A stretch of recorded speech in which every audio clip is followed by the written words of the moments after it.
नमस्कार बंधुगण मु रेखा बयस 34 वर्ष पेशारे मु एक प्राइवेट स्कूल रे हिंदी शिक्षयित्री मो विवाह को 12 वर्ष होईगलानी। स्वामी नाम महेश जी अधिकांश समय काम पाई बाहरे रहंती। मु जणे शांत स्वभावर महिला देखिबाकू साधारण किंतु मन भितरे भावनार एक गभीर दुनिया लुचाई रखिछि। आमे सहरर एक पुरुणा किंतु शांतिपूर्ण 2 महला घरे रहू।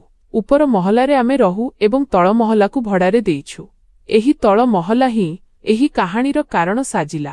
जेउ दिन नुआ भड़ाटिए आसिले से दिन मु सतरे जानि नथिली जे आगामी दिनरे मोर चिंताधारा मोर भावना एवं मोर एकाकित्व केउ दिगकू मोड़ नेब। तळे रहुथिबा भड़ाटियांको नाम सुमित बयस 48 वर्ष आईटी सेक्टर रे काम करंती। डेंगा चेहरा सुंदर पोशाक गहम रंग शांत स्वभाव एवं कथारे एक गभीरता। प्रथम साक्षात बहुत साधारण थिला। मु बालकोनी गछरे पानी देउथिली सेतिकी बेले तळु शब्द आसिला, आंटी जी मु नुआ भड़ाटिया चाबी नेबाकू आसीछि। मु तळकू चाहिली सुमित छिड़ा होइथिला। आखिरे संकोच एवं मुहरे सामान्य हस थिला। मु तळकू आसी ताकू चाबी देली। किछि आनुष्ठानिक कथाबार्ता हेला। से मुंड नुआई धन्यवाद कही चलीगला। बास एतिकी। किंतु काहींकी केजाणी सेदिन तार जिबा परे भी तार शब्दगुड़िक मो कानरे गुंजरित हेउथिला। आरंभरे मु एहाकू साधारण भाबी अणदेखा करिदेली। दिन बीतिबाकू लागिला। सुमित सकाळु शीघ्र बाहरी जाए एवं रातिरे फेरे। अनेक समयरे सीडीरे सामनासामनी होई जाए। नमस्ते आंटी केमिति अछंती। बस एतिकी संवाद। किंतु सेही संवादरे भी एक आपणपण अनुभव हेउथिला। महेश प्रायतः बाहरे रहुथिले एवं फोनरे भी तांको कथा अधिकांश समय काम पर्यंत सीमित थिला। घरे नीरवता छाई जाउथिला। एमितिरे तळु आसुथिबा काहार पादशब्द मते एक आश्चर्यजनक शांति देउथिला। गोटिए संध्यारे बिजुली चालीगला। घरे अंधार थिला। मु मोहमबती खोजुथिली सेतिकी बेले तळु स्वर आसिला, आंटी जी जदि दरकार हुए तेबे मो पाखरे इन्भर्टर अछि। मु मना तो कली किंतु किछि समय परे सुमित निजे मोहमबती धरी उपरकू आसीगला। तार एही छोट प्रयास मो मनकू छुईगला। आमे दुहे ड्रॉइंग रूम रे बसिलु एवं हालका कथाबार्ता कलु। से निज काम एवं सहर विषय कहिला एवं मु मो चाकिरी और वैवाहिक जीवन विषय साधारण कथा शेयर कलु। कथाबार्ता समय अनेक थर तार नजर मो उपरे रही जाउथिला किंतु सेथिरे कोनोसी अभद्रामी नथिला। बस एक सरलता एवं ध्यान थिला जहा मते भल लागुथिला। सेदिन जेतेबेले से तळकू गला मु अनुभव कली जे बहुत दिन परे मु काहा सहित मन खोली कथा होईछि। एहा परे हमर साक्षात धीरे धीरे बढ़िबाकू लागिला। केबे रोसेईरे किछि अधिक प्रस्तुत होई गले मु तळकू पठाई दिए।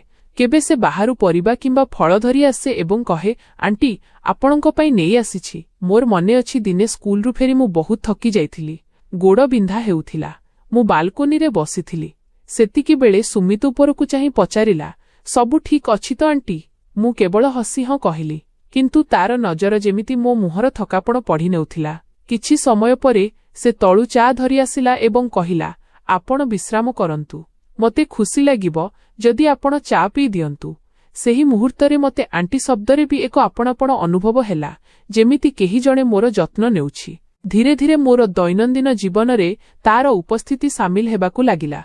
मु निजकू अनेक थर बिना कोनोसी कारणरे बालकोनी रे छिड़ा होइथिबार देखिली। बस तळकू चाहिबा पई मनरे एक सामान्य व्याकुलता एवं उत्सुकता रहुथिला जे हुए तो सुमित देखा देबो। मु निजकू प्रश्न करुथिली, एहा कोन सठिक, एहा कोन केवल एकाकित्वर प्रभाव। किंतु हृदय एही प्रश्नगुड़िकर सीधा उत्तर देउ नथिला। गोटिए संध्यारे महेशंको फोन आसिला। से कहिले जे तांकू आउ किछि दिन बाहरे रहिबाकू पड़िबो। फोन रखिबा समयरे मो स्वररे जेउ शून्यता थिला ताहा मु निजे अनुभव करुथिली। सेही रातिरे डिनर परे मु बालकोनी रे छिड़ा होइथिली। सेतिकी बेले तळु सुमितर स्वर आसिला, आंटी आपण ठीक अछंती तो। मुह कहिली तो से कहिला, जदि खराब न भाबंती तेबे किछि समय कथा हेबा। मते भी आजी एकाकित्व अनुभव हेउछि। मु बिना किछि चिंता करिह कहिदेली। आमे सीडीरे मुहामुही होई बसिलु। घरे नीरवता थिला एवं आम कथाबार्ता सेही नीरवताकू भरुथिला। से मते पचारिला, आपणकू कौन केबे अनुभव हुए जे भिड़रे भी मनीष एकाकी होई पारे। मु ता आड़कू चाहिली एवं प्रथम थर अनुभव कली जे से केवल मोर भड़ाटिया नुहे बरं जणे एमिति मनीष जी मोर भावनाकू बुझी पारिबो। ମୁଁ ଧୀରେ କହିଲି ହଁ ଲାଗେ ଏବଂ ବହୁତ ବେଶୀ ଲାଗେ। ସେହି ମୁହୂର୍ତ୍ତରେ ଆମ ଆଖି ମିଶିଲା ଏବଂ କିଛି ସେକେଣ୍ଡ ପର୍ଯ୍ୟନ୍ତ ଆମେ ଦୁହେଁ ଚୁପ୍ ରହିଲୁ। ସେହି ନୀରବତାରେ ବହୁତ କିଛି ଥିଲା ଯାହା ଶବ୍ଦରେ କୁହାଯାଇ ପାରିବ ନାହିଁ। ଏହାପରେ ଆମେ ଦୁହେଁ ନିଜକୁ ସମ୍ଭାଳି ନେଲୁ ଏବଂ ସାଧାରଣ କଥାବାର୍ତ୍ତା କଲୁ। କିନ୍ତୁ ସେହି ରାତିରେ ମୁଁ ବହୁତ ସମୟ ପର୍ଯ୍ୟନ୍ତ ଶୋଇପାରିଲି ନାହିଁ। ମନରେ ବାରମ୍ବାର ସେହି ଦୃଷ୍ଟି ଏବଂ କଥାବାର୍ତ୍ତା ଘୂରି ବୁଲୁଥିଲା। ଆଗାମୀ ଦିନଗୁଡ଼ିକରେ ଆମ ଭିତରେ ଏକ ଅକୁହା ସମ୍ପର୍କ ଗଢ଼ି ଉଠିବାକୁ ଲାଗିଲା। ଆମେ ସୀମା ଭିତରେ ଥିଲୁ, କିନ୍ତୁ ଭାବନା ଧୀରେ ଧୀରେ ଗଭୀର ହେଉଥିଲା। ମୁଁ ଆଇନାରେ ନିଜକୁ ଦେଖିଲେ ଲାଗୁଥିଲା ଯେମିତି ଚେହେରାରେ ପୁଣି ଥରେ ଚମକ ଫେରି ଆସିଛି। ସ୍କୁଲରେ ବି ସାଙ୍ଗମାନେ କହିବାକୁ ଲାଗିଲେ, ରେଖା ଆଜିକାଲି ତୁ ବଦଳିଗଲା ଭଳି ଲାଗୁଛୁ। ମୁଁ ବସ୍ ହସି ଦେଉଥିଲି। ସତ କହିବାକୁ ଗଲେ ମୁଁ ନିଜକୁ ପୁଣି ଥରେ ଅନୁଭବ କରିବାକୁ ଲାଗିଥିଲି। ଦିନେ ବର୍ଷା ପରର ସନ୍ଧ୍ୟା ଥିଲା। ମୁଁ ରୋଷେଇ ଘରେ କାମ କରୁଥିଲି। ସେତିକିବେଳେ ହଠାତ୍ ଖସିପଡ଼ି ମୋ ଗୋଡ଼ ମୋଡ଼ି ହୋଇଗଲା। କଷ୍ଟରେ ମୋ ଆଖିରେ ଲୁହ ଆସିଗଲା। ମୋ ସ୍ୱର ଶୁଣି ସୁମିତ ଦୌଡ଼ି ଉପରକୁ ଆସିଲା। ସେ ବିନା କିଛି କହି ମୋତେ ସାହାରା ଦେଲା ଏବଂ ସୋଫାରେ ବସାଇଲା। ତାର ଆଙ୍ଗୁଠିର ସାମାନ୍ୟ ସ୍ପର୍ଶ ମୋ ହାତରେ ବାଜିଲା ଏବଂ ମୁଁ ଶିହରି ଉଠିଲି। ସେ ତୁରନ୍ତ ହାତ ହଟାଇ ନେଲା ଏବଂ କ୍ଷମା ମାଗିଲା। କିନ୍ତୁ ସେହି ସ୍ପର୍ଶ ମୋ ଭିତରେ କିଛି ଜାଗ୍ରତ କରିଦେଇଥିଲା। ସେ ମୋ ପାଇଁ ଔଷଧ ଏବଂ ଗରମ ପାଣି ନେଇ ଆସିଲା ଏବଂ ପାଖରେ ବସି ରହିଲା। ସେହି ସମୟରେ ମୋତେ କୌଣସି ସ୍ୱାମୀର ନୁହେଁ ବରଂ ଏକ ସାଥୀର ଆବଶ୍ୟକତା ଥିଲା ଏବଂ ସେହି ସାଥୀ ସେହି ମୁହୂର୍ତ୍ତରେ ସୁମିତ ଥିଲା। ଯେତେବେଳେ ସେ ତଳକୁ ଯିବାକୁ ବାହାରିଲା, ମୁଁ ପ୍ରଥମ ଥର ତାକୁ ଅଟକାଇ କହିଲି, ସୁମିତ, ଆଜି ରହିଯାଅ କିଛି ସମୟ। ସେ କ୍ଷଣିକ ପାଇଁ ଆଶ୍ଚର୍ଯ୍ୟ ହେଲା, ଫେରି କହିଲା, ଜି ଆଣ୍ଟି ଏବଂ ବସି ପଡ଼ିଲା। ଆମ ଭିତରେ ଦୂରତା କମ୍ ଥିଲା। ସେହି ରାତି ପରେ କିଛି ବି ପୂର୍ବ ଭଳି ନଥିଲା। ବାହାରୁ ସବୁ ସାଧାରଣ ଦେଖାଯାଉଥିଲେ ବି ମୋ ଭିତରେ ଏକ ଆନ୍ଦୋଳନ ଆରମ୍ଭ ହୋଇଯାଇଥିଲା। ସୁମିତ ତଳକୁ ଚାଲିଗଲା ଏବଂ ମୁଁ ମୋ ରୁମକୁ ଆସି ଶୋଇପଡ଼ିଲି। କିନ୍ତୁ ନିଦ ଆଖିରୁ ବହୁତ ଦୂରରେ ଥିଲା। ବାରମ୍ବାର ତାର ଚେହେରା, ତାର ସ୍ୱର ଏବଂ ତାର ଉପସ୍ଥିତି ଅନୁଭବ ହେଉଥିଲା।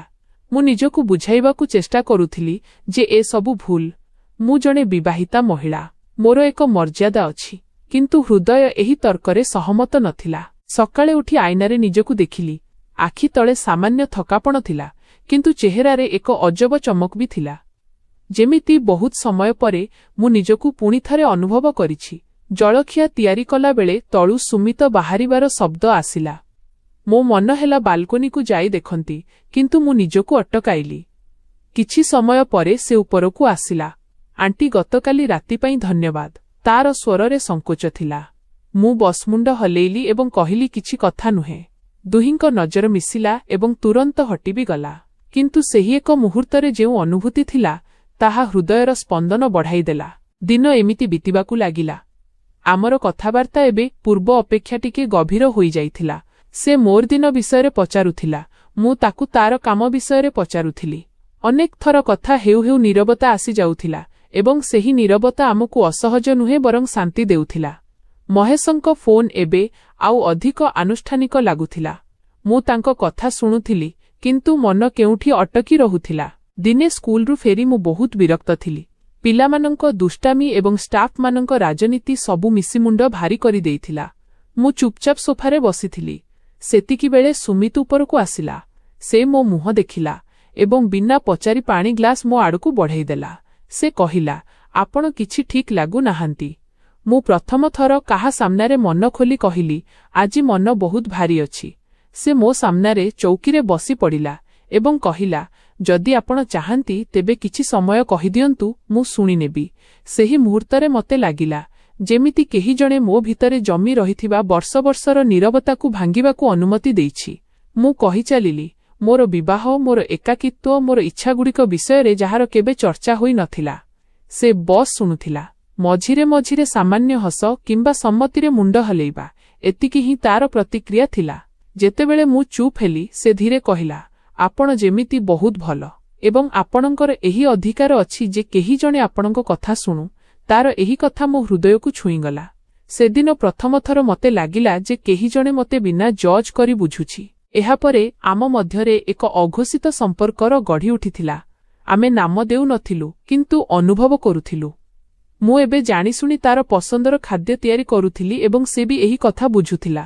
ଅନେକ ଥର ସେ ମୋ ପସନ୍ଦର ମିଠା ନେଇ ଆସେ ଏବଂ କହେ, ବସ୍ ଏମିତି ହିଁ ଆପଣଙ୍କୁ ପସନ୍ଦ ନା। ଏଇ ଛୋଟ ଧ୍ୟାନରେ ବି ମୋତେ ଆପଣାପଣ ଦେଖାଯାଉଥିଲା। ଗୋଟିଏ ସନ୍ଧ୍ୟାରେ ସେ ବିଳମ୍ବରେ ଫେରିଲା। ମୁଁ ବାଲକୋନିରେ ଥିଲି। ସେ ଉପରକୁ ଚାହିଁଲା ଏବଂ ହସିଦେଲା। ଫେରି ବିନା କିଛି କହି ସିଡ଼ି ଚଢ଼ି ଉପରକୁ ଆସିଗଲା। ସେ କହିଲା, ଆଜି ବହୁତ ଥକି ଯାଇଛି। ଜାଣିନି କାହିଁକି ଉପରକୁ ଆସି ଆପଣଙ୍କ ସହିତ କଥା ହେବାକୁ ମନ ହେଲା। ମତେ ବି ତାର ଏମିତି ଆସିବା ଭଲ ଲାଗିଲା। ଆମେ ଡ୍ରଇଂ ରୁମ୍ରେ ବସି କଥା ହେଲୁ। କଥାବାର୍ତ୍ତା ସମୟରେ ହଠାତ୍ ସେ କହିଲା, ଆଣ୍ଟି ଆପଣ ଯେତେବେଳେ ହସନ୍ତି ନା ସବୁ ଠିକ୍ ଲାଗିବାକୁ ଲାଗେ। ମୁଁ କିଛି କହିପାରିଲି ନାହିଁ, ବସ୍ ନଜର ନୁଆଇଁ ଦେଲି। ସେହି ମୁହୂର୍ତ୍ତରେ ମତେ ଲାଗିଲା ଯେ ଯଦି ମୁଁ ଆଉ ପାଦେ ଆଗକୁ ବଢ଼େ ତେବେ ହୁଏତ ଫେରିବା କଷ୍ଟକର ହୋଇଯିବ। କିନ୍ତୁ ହୃଦୟର ସ୍ୱର ବହୁତ ତୀବ୍ର ଥିଲା। ଆଗାମୀ କିଛି ଦିନରେ ଆମ ମଧ୍ୟରେ ସ୍ପର୍ଶର ଛୋଟ ଛୋଟ ଝଲକ ବି ଆସିବାକୁ ଲାଗିଲା।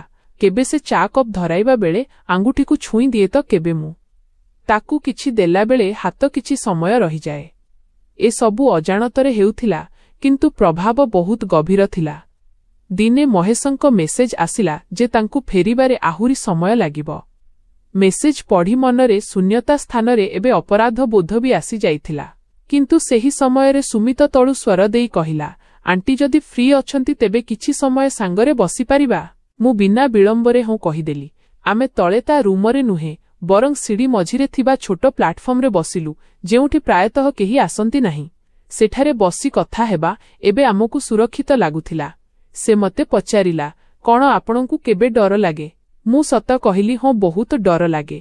ସେ କହିଲା, ମତେ ବି, କିନ୍ତୁ ତଥାପି ମୁଁ ଏଠାରେ ବସିଛି ଆପଣଙ୍କ ସହିତ। ଏହା କହି ସେ ମୋ ଆଡ଼କୁ ଚାହିଁଲା। ସେହି ନଜରରେ ଚାହାଣୀ ବି ଥିଲା ଏବଂ ସମ୍ମାନ ବି। ମୁଁ ଅନୁଭବ କଲି ଯେ ସେଠାରେ ସେ ମତେ କେବଳ ଜଣେ ସ୍ତ୍ରୀ ଲୋକ ଭଳି ନୁହେଁ ବରଂ ଜଣେ ମଣିଷ ଭଳି ଦେଖୁଛି। ସେହି ସନ୍ଧ୍ୟାରେ କଥାବାର୍ତ୍ତା ଶେଷ କରି ମୁଁ ଉଠିବାକୁ ଲାଗିଲି ତ ମୋର ସନ୍ତୁଳନ ବିଗିଡ଼ିଗଲା। ସେ ତୁରନ୍ତ ମତେ ଧରିନେଲା। ତାର ହାତ ମୋ ଅଣ୍ଟାରେ ଥିଲା ଏବଂ ମୁଁ ତା ଛାତିରେ ଲାଗି ରହିଥିଲି। କିଛି ସେକେଣ୍ଡ ପର୍ଯ୍ୟନ୍ତ ଆମେ ସେମିତି ରହିଲୁ। ସମୟ ଯେମିତି ଥମିଗଲା। ତାର ନିଶ୍ୱାସର ଉଷ୍ମତା ଏବଂ ହୃଦୟର ସ୍ପନ୍ଦନ ମୁଁ ସ୍ପଷ୍ଟ ଅନୁଭବ କରିପାରୁଥିଲି। ସେ ମତେ ଧୀରେ ସିଧା କଲା ଏବଂ କହିଲା, ସରି ଆଣ୍ଟି। ମୁଁ ଜାଣିଥିଲି ଏହି କ୍ଷମା କେବଳ ସେହି ସ୍ପର୍ଶ ପାଇଁ ନଥିଲା ବରଂ ସେହି ଅନୁଭୂତି ପାଇଁ ବି ଥିଲା ଯାହା ଆମେ ଦୁହେଁ ଅନୁଭବ କଲୁ। ସେହି ରାତିରେ ମୁଁ ବହୁତ ସମୟ ପର୍ଯ୍ୟନ୍ତ ଜାଗ୍ରତ ରହିଲି। ନିଜକୁ ପ୍ରଶ୍ନ କରୁଥିଲି, କିନ୍ତୁ ଉତ୍ତର ସେଇଆ ଥିଲା ଯାହା ହୃଦୟ ଦେଉଥିଲା। କିଛି ଦିନ ପରେ ସ୍କୁଲ ଛୁଟି ଥିଲା। ମୁଁ ଘରେ ଏକା ଥିଲି। ସୁମିତ ବି ସେଦିନ କାମକୁ ଯାଇନଥିଲା। ସେ ଉପରକୁ ଆସିଲା ଏବଂ କହିଲା, ଆଣ୍ଟି ଆଜି ଆପଣ କିଛି ଅଲଗା ଲାଗୁଛନ୍ତି। ମୁଁ ହାଲକା ହସରେ କହିଲି, ହୁଏତ ଆଜି ମନ ହାଲକା ଅଛି। ସେ ମୋ ଆଡ଼କୁ ଚାହିଁଲା ଏବଂ କହିଲା, କ'ଣ ଆମେ କିଛି ସମୟ ବୁଲିପାରିବା? ମୁଁ ବୁଝିଗଲି ସେ କ'ଣ କହିବାକୁ ଚାହୁଁଛି, କିନ୍ତୁ ଆମେ ଘର ବାହାରକୁ ନୁହେଁ ବରଂ ଛାତ ଉପରକୁ ଚାଲିଗଲୁ। ସେଠାରେ କେହି ନଥିଲେ। ଆମେ ଦୁହେଁ ପାଖାପାଖି ଛିଡ଼ା ହୋଇଥିଲୁ। କଥାର ସିଲସିଲା ଚାଲିଲା, କିନ୍ତୁ ମଝିରେ ଅନେକ ଥର ନୀରବତା ଆସିଯାଉଥିଲା ଏବଂ ସେହି ନୀରବତା ଏବେ ବୋଝ ନୁହେଁ ବରଂ ଏକ ଆମନ୍ତ୍ରଣ ଲାଗୁଥିଲା। ହଠାତ୍ ସେ କହିଲା, ଆଣ୍ଟି ମୁଁ ଆପଣଙ୍କୁ ହଇରାଣ କରିବାକୁ ଚାହୁଁନି, କିନ୍ତୁ ମୁଁ ଯାହା ଅନୁଭବ କରୁଛି ତାହା ଲୁଚାଇ ବି ପାରୁନି। ଏହା ଶୁଣି ମୋ ହୃଦୟ ତୀବ୍ର ଗତିରେ ଧଡ଼କିବାକୁ ଲାଗିଲା। ମୁଁ ଧୀରେ କହିଲି, ସୁମିତ ମୁଁ ବି କିଛି ଏମିତି ହିଁ ଅନୁଭବ କରୁଛି, କିନ୍ତୁ ଆମକୁ ବୁଝିବିଚାରି ଚାଲିବାକୁ ହେବ। ସେ ମୁଣ୍ଡ ହଲେଇଲା ଏବଂ କହିଲା, ମୁଁ ଜାଣେ ବସ୍ ଏତିକି ଜାଣିବାକୁ ଚାହୁଁଥିଲି ଯେ ମୁଁ ଏକା ନୁହେଁ। ସେହି ମୁହୂର୍ତ୍ତରେ ମତେ ଲାଗିଲା ଯେମିତି ହୃଦୟର ବୋଝ ଟିକେ ହାଲକା ହୋଇଗଲା। ଏହା ପରେ ସେ ଧୀରେ ମୋ ହାତ ଧରି ନେଲା। ମୁଁ ହାତ ଟାଣିଲି ନାହିଁ, ବସ୍ ଆଖି ବନ୍ଦ କରିଦେଲି। ସେହି ସ୍ପର୍ଶ ବହୁତ ସାଧାରଣ ଥିଲା, କିନ୍ତୁ ଭାବନାରେ ଭରା। ସେହି ସ୍ପର୍ଶରେ କୌଣସି ଶୀଘ୍ରତା ନଥିଲା, କେବଳ ଏକ ସ୍ୱୀକାର୍ଯ୍ୟୋକ୍ତି ଥିଲା। ଆମେ ଦୁହେଁ କିଛି ସମୟ ସେମିତି ଛିଡ଼ା ହେଲୁ। ଫେରି ମୁଁ ନିଜେ ହାତ ଅଲଗା କଲି ଏବଂ କହିଲି, ଏବେ ମତେ ଯିବା ଉଚିତ। ସେ କିଛି କହିଲା ନାହିଁ, ବସ୍ ହସିଦେଲା। ସେହି ଦିନ ପରେ ଆମ ମଧ୍ୟରେ ସବୁ କିଛି ବଦଳି ଯାଇଥିଲା, କିନ୍ତୁ ବାହାର ଦୁନିଆ ପାଇଁ ସବୁ ସେମିତି ଥିଲା। ଆମେ ଏବେ ବି ସୀମା ଭିତରେ ଥିଲୁ, କିନ୍ତୁ ହୃଦୟର ଦୂରତା ଶେଷ ହୋଇ ସାରିଥିଲା। ଗୋଟିଏ ସନ୍ଧ୍ୟାରେ ସେ ମୋ ପାଇଁ ବହି ନେଇ ଆସିଲା ଏବଂ କହିଲା, ଆପଣ ପଢ଼ିବାକୁ ପସନ୍ଦ କରନ୍ତି ନାହିଁ? ଏହା ମୁଁ ଆପଣଙ୍କ ପାଇଁ ଆଣିଛି। ମୁଁ ବହି ନେବାବେଳେ ତାର ଆଙ୍ଗୁଠି ପୁଣି ଥରେ ଅନୁଭବ କଲି ଏବଂ ଏହିଥର ହୃଦୟରେ ଡର କମ୍ ଏବଂ ଆପଣାପଣ ଅଧିକ ଥିଲା। ଶେଷ ମୋଡ଼ ସେତେବେଳେ ଆସିଲା ଯେତେବେଳେ ଗୋଟିଏ ରାତିରେ ମୁଁ ବହୁତ ବ୍ୟାକୁଳ ଥିଲି। କାହିଁକି କେଜାଣି ମନ ଘାବରେଇ ଯାଉଥିଲା। ମୁଁ ତଳକୁ ଯାଇ କପାଟ ଖଟଖଟେଇଲି। ସୁମିତ କପାଟ ଖୋଲିଲା ଏବଂ ମତେ ଦେଖି ଘାବରେଇ ଗଲା। ଆଣ୍ଟି ସବୁ ଠିକ୍ ଅଛି? ମୁଁ ବସ୍ ଏତିକି କହିଲି। ଆଜି ଏକାକିତ୍ୱ ବହୁତ ଲାଗୁଛି। ସେ କ୍ଷଣିକ ପାଇଁ ଚୁପ୍ ରହିଲା, ଫେରି କହିଲା, ଭିତରକୁ ଆସି ଯାଆନ୍ତୁ। ରୁମରେ ନୁହେଁ ବରଂ ବାରଣ୍ଡାରେ ବସି ରହିଲୁ, ପାଖାପାଖି କିନ୍ତୁ ମର୍ଯ୍ୟାଦା ଭିତରେ। ମୁଁ ମୋ ମୁଣ୍ଡ ତା ଆଡ଼କୁ ନୁଆଇଁ ଦେଲି। ସେ ଧୀରେ ମୋ କାନ୍ଧ ଧରି ନେଲା ଏବଂ ମୁଁ ସେଇ ସାହାରାରେ ସାମିଲ ହୋଇଗଲି। ସେହି ମୁହୂର୍ତ୍ତରେ କେହି କିଛି କହିଲେ ନାହିଁ, କିନ୍ତୁ ବହୁତ କିଛି ଅନୁଭବ କରାଗଲା। ସେହି ରାତି ଆମ ସମ୍ପର୍କର ସବୁଠାରୁ ଗଭୀର ଏବଂ ସବୁଠାରୁ ଶାନ୍ତ ରାତି ଥିଲା, ଯେଉଁଠି ବିନା କୌଣସି ଶବ୍ଦରେ ଆମେ ପରସ୍ପରକୁ ସ୍ୱୀକାର କରିନେଲୁ।